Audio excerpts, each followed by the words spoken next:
नमस्कार, बहुत स्वागत है आपका। आप देख रहे हैं किस्मत कनेक्शन और मैं हूं आपके साथ शैलेंद्र पांडे।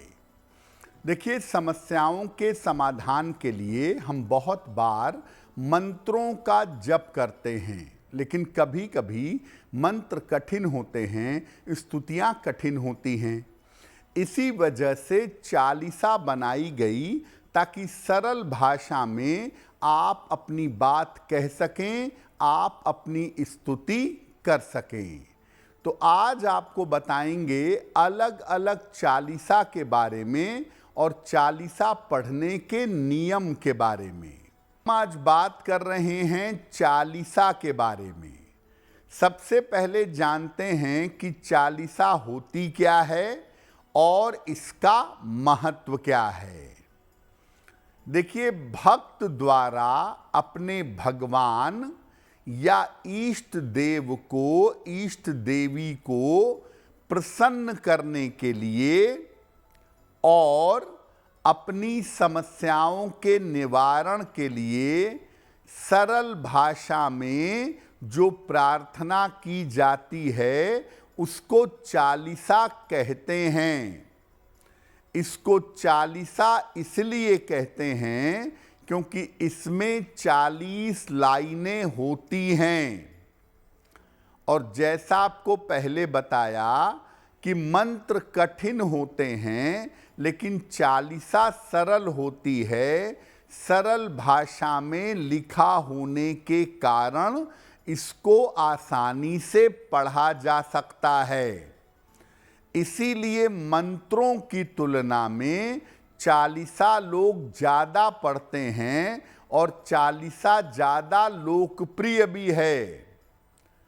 चालीसा की जो 40 पंक्तियां होती हैं, 40 लाइनें होती हैं, उनका अलग अलग महत्व होता है और उनका विशेष समस्याओं में विशेष प्रयोग होता है।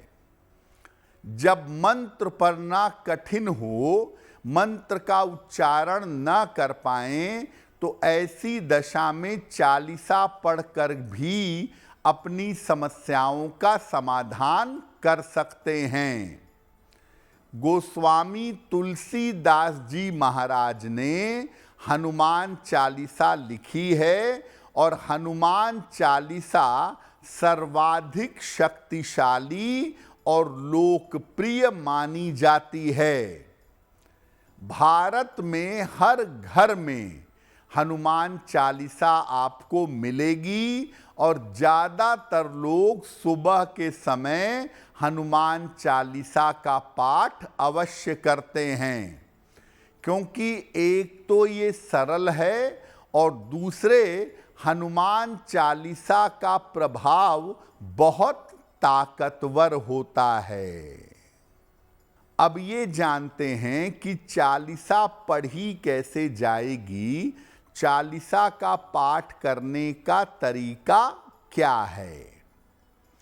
देखिए, जिस देवी देवता के चालीसा का पाठ करना हो उनका चित्र लगा लें या उनकी मूर्ति लगा लें और उनके चित्र या मूर्ति के सामने बैठिए।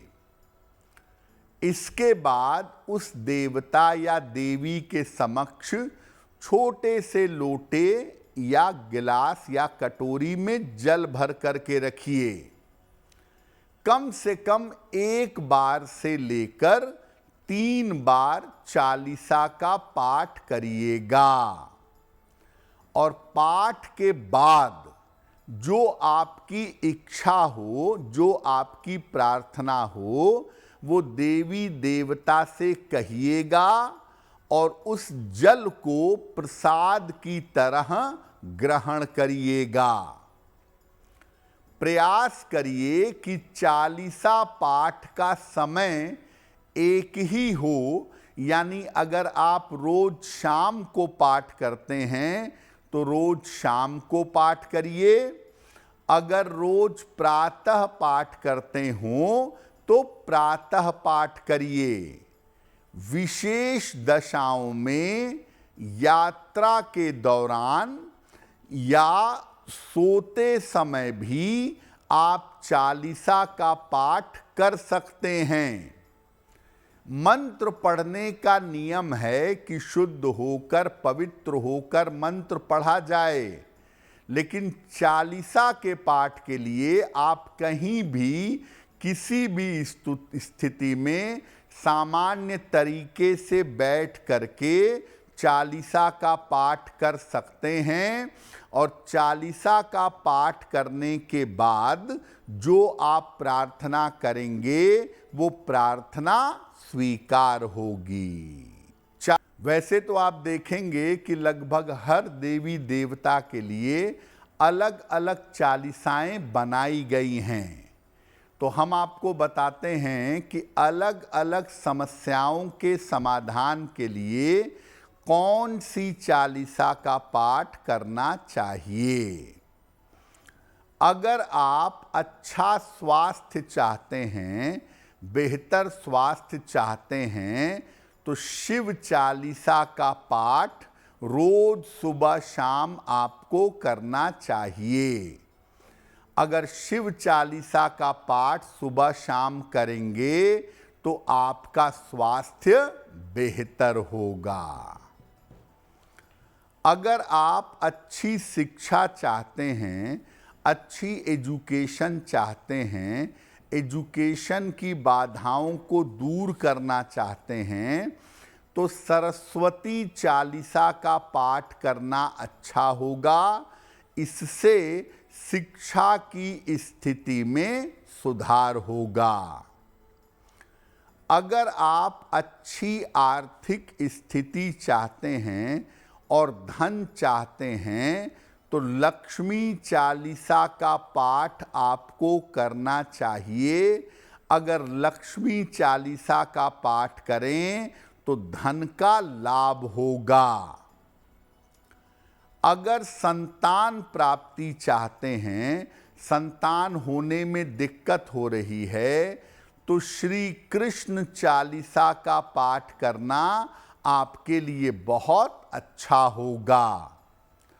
और हर तरह की मनोकामना पूर्ण करना चाहते हैं, हर तरह की मनोकामना को बेहतर करना चाहते हैं, तो नियमित रूप से हनुमान चालीसा का पाठ करिए, बहुत अच्छा होगा।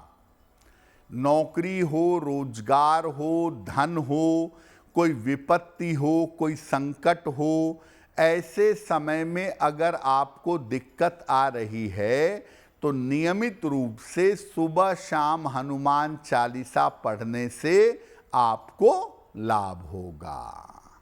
अगर आप मुझसे जुड़ करके अपनी समस्याओं का समाधान चाहते हैं और चाहते हैं कि आपकी समस्याओं को ज्योतिष के माध्यम से सुलझाया जाए, तो आप हमसे संपर्क कर सकते हैं, जुड़ सकते हैं एस्ट्रो तक पर।